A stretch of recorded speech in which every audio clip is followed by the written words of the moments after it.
Guys, sa mga magandang araw ho. Sa mga DIYer na magbabalak bumili ng compressor.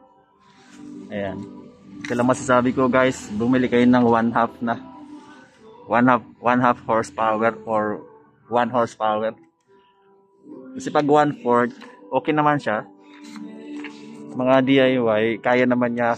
Kaya lang, pagka nagpipintura kayo, mayroon kayong project na malaki.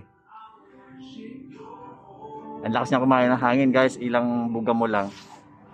6, depende sa spray gun na gagamitin nyo. Talagang mabibitin kayo guys. Ayan, kagaya nito. Ang gamit kong spray gun, malit lang ito. Malit lang to, kaya lang nakakabuga siya ng mga siguro mga 8 hagod. And guys, naka-full na siya. Bubuga ako. Pag bubuga ako, mga siguro 8 hagod. Maglo-load ka agad yan. Ayan. Try natin guys Ito guys, bugaan natin to. Ngayon, naka-full siya. Buga tayo guys.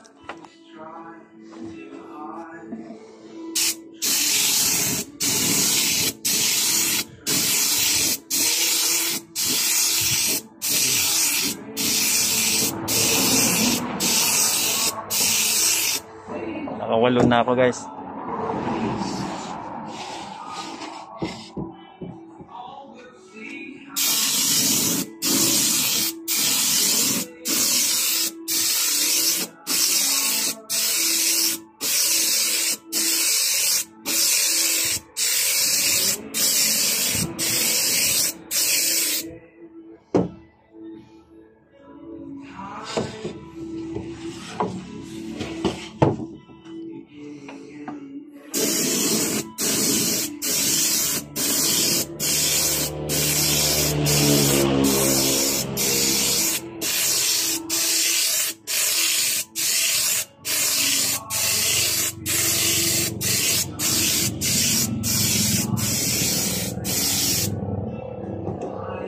So 20 na guys.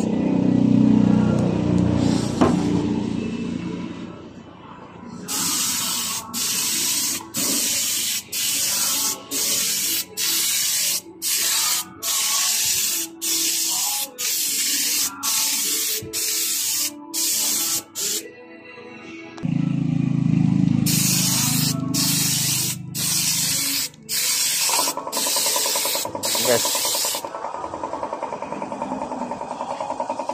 Nag-load na siya. Ayan.